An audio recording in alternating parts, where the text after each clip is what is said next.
The speaker for a well and informative talk. Over time. Our second speaker today is Mrs. Lissette Arroyo from Central America. She's the General Secretary for Mexico, along with being an executive member of the Inter-American Theosophical Federation. Mrs. Arroyo studied international relationships, specializing in psychology, and obtained a master's degree in human development.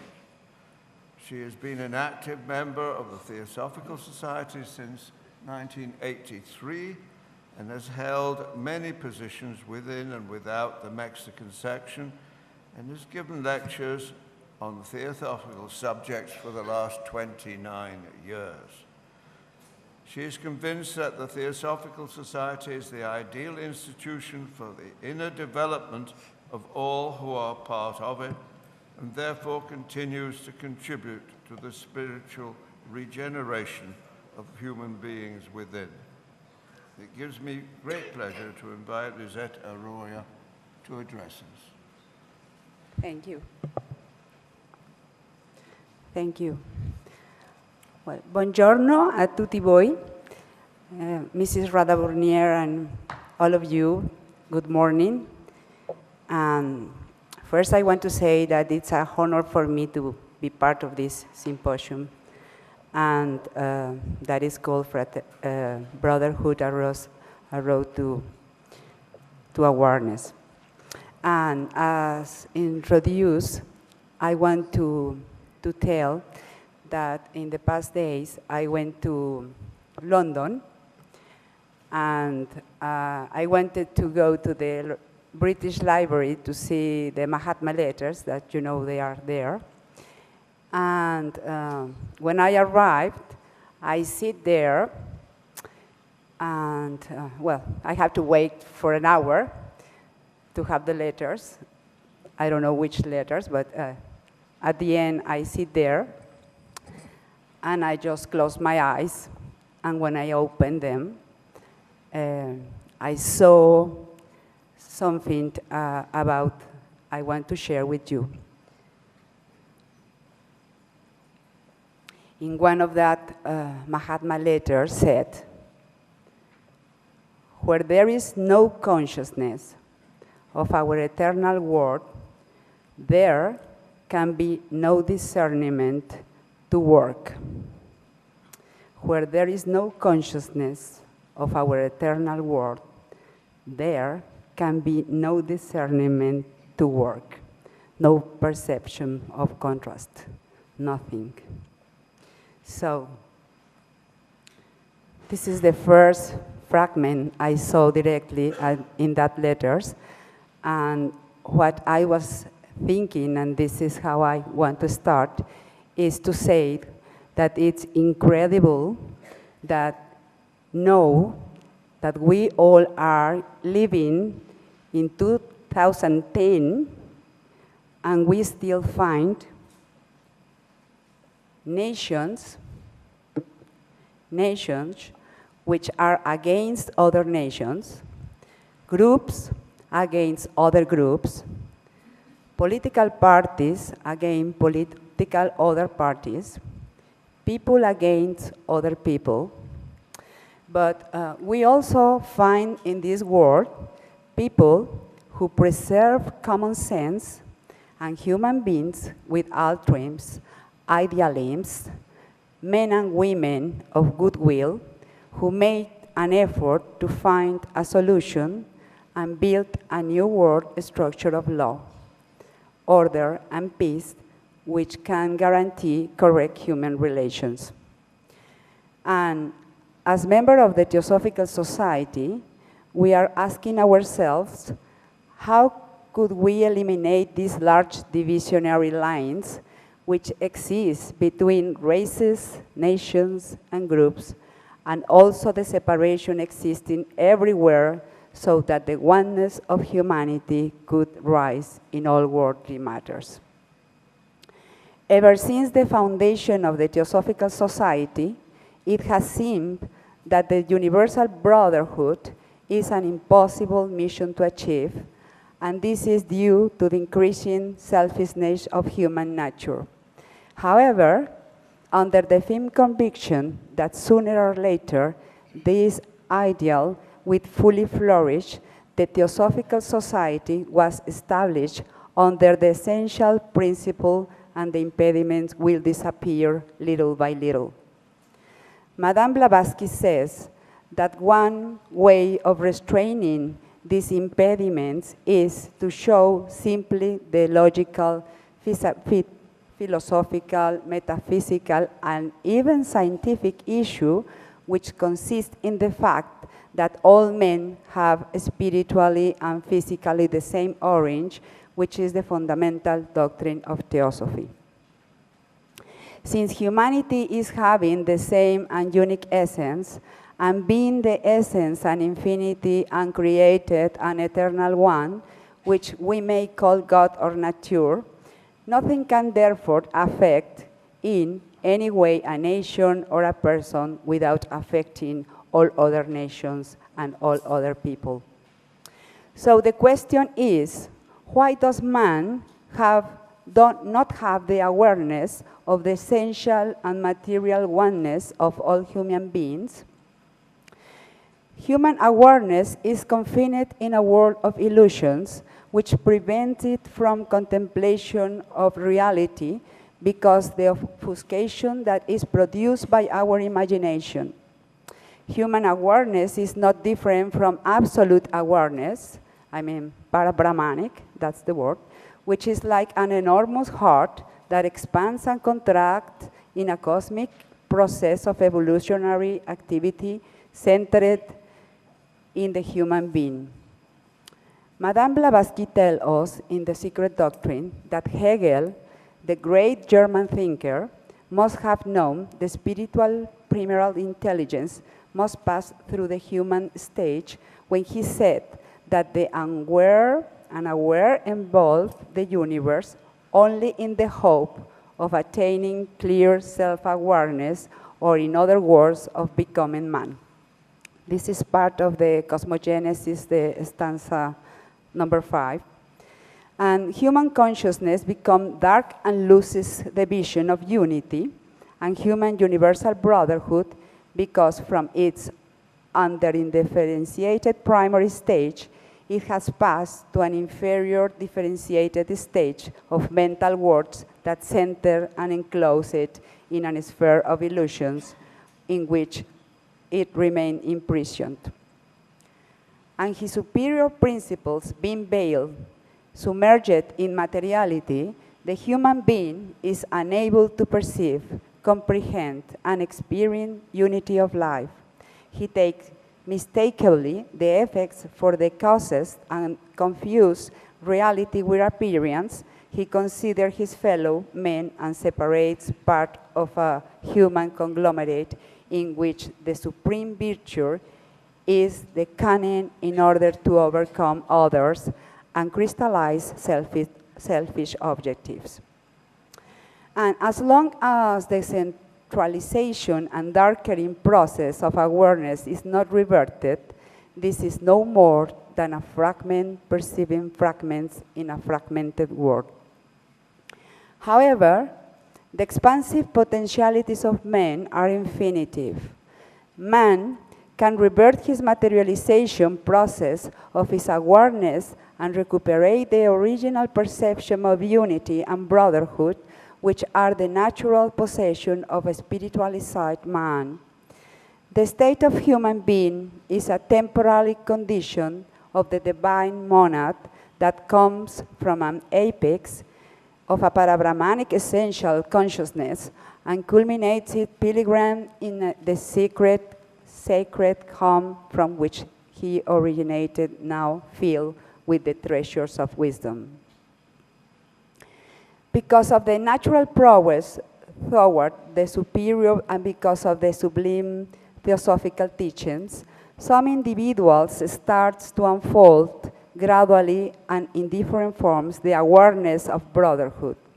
Man begins to take care of his well-being and is ready to subordinate his own wishes and necessities to the ones of his fellow men.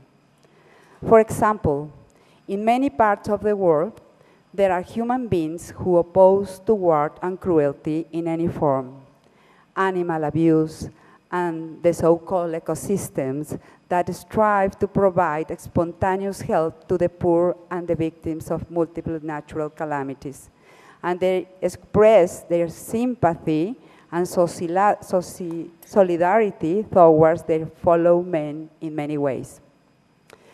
The Theosophical Society, whose fair objective is the formation of a nucleus of universal brotherhood of humanity without distinction of race, color, sex, or creed, has become a world organization that joins in its heart individuals of different races, nations, and creeds, without any discrimination, in which men and women work harmoniously, impartially, to pursuit of theosophical ideals, and in which there is no antecedent of discriminations among their militants.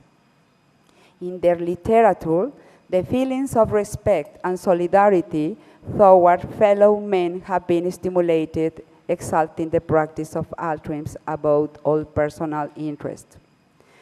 The theosophical doctrine teaches us that life is one, it cannot be divided in different parts.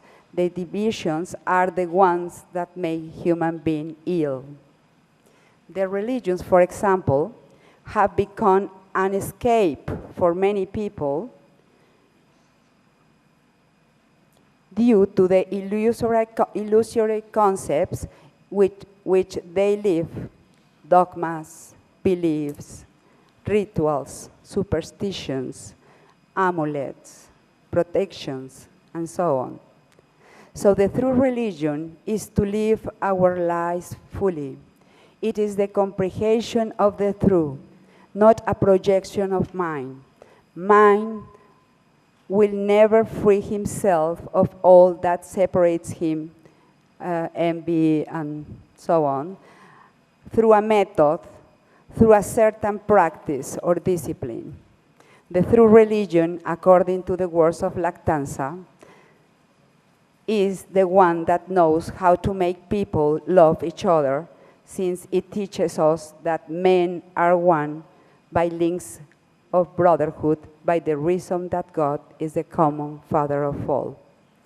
In fact, our true self, the individual spirit that resides within every man, is a spark of particle of the universal spirit, being both identical in essence, and due to this common origin and essence, all human beings are essentially identical among themselves, in spite of the great diversity that they present in their external condition.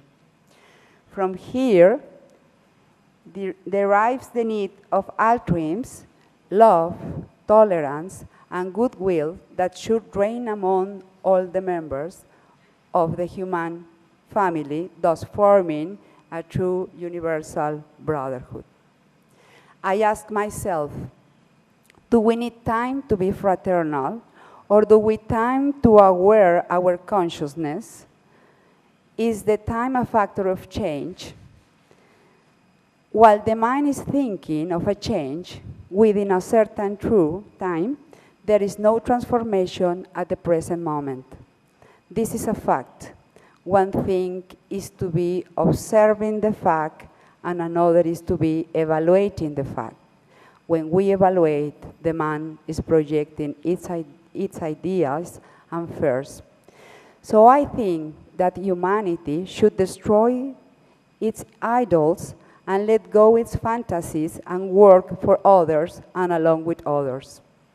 Blavatsky wrote in The Key of Theosophy that each man be for himself a revelation, that the immortal spirit of man take possession of the temple of his body, that he may expel the merchants and other impurities of that temple, and its own divine humanity will redeem him, because when he will be one with himself, then he will know the architect of the temple. Therefore, the most important thing is to observe oneself and to make, as Blavatsky told us, a honest inventory of our personality, considering what we are capable of doing and what not. And as bad as it sounds, it is good to know that there is a way of redemption if we are really determined to reach it. But how many of us are willing to do this? A test that deserves special attention, expressed by an adept of a high level. He said, it's not the firm individual decision to reach nirvana. The objective that, after all, is only exalted and glorious selfishness that makes a true theosophist, but it is the self-denying search of the best ways to lead our fellow men on a good road. This was also at the Mahatma Letters. So as we become better people with each incarnation, I mean more compassionate, loving, passion, altruist. This is how we will make progress toward a higher level of consciousness. And this, brothers and sisters, can only be reached through correct interaction with everything that surrounds us, nature, including all kingdoms, mineral, vegetable, animal, human, and superhuman. There is a sentence that says, help nature and work on with her, and nature will regard thee as one of the creators and make obedience. There is also a song that says, the road is made by walking, and the road for the awakening of awareness after this consideration is to find the note that permits us to be to perfect tuning with all the universe. So, brotherhood means more than an organization. It's not a solidarity in a narrow sense. It is not a tribes union. It's a condition. It's a state of being. And a state of being must be realized and felt, not by the senses, but by the inner power, the real man, which knows and feels, which is that divine central thought, that divine life within us from which we radiate and to which we draw all brotherhood. So, as a conclusion, I think that there is, for example, a moment in our lives that we may have the necessity, for example, to eat because maybe we are hungry, and that's the moment to eat. Well, we should eat, no? And in the same way, there is a moment in our lives to confront a special situation. It could be a problem, and it may be the unique and great opportunity to solve it, so we should do it.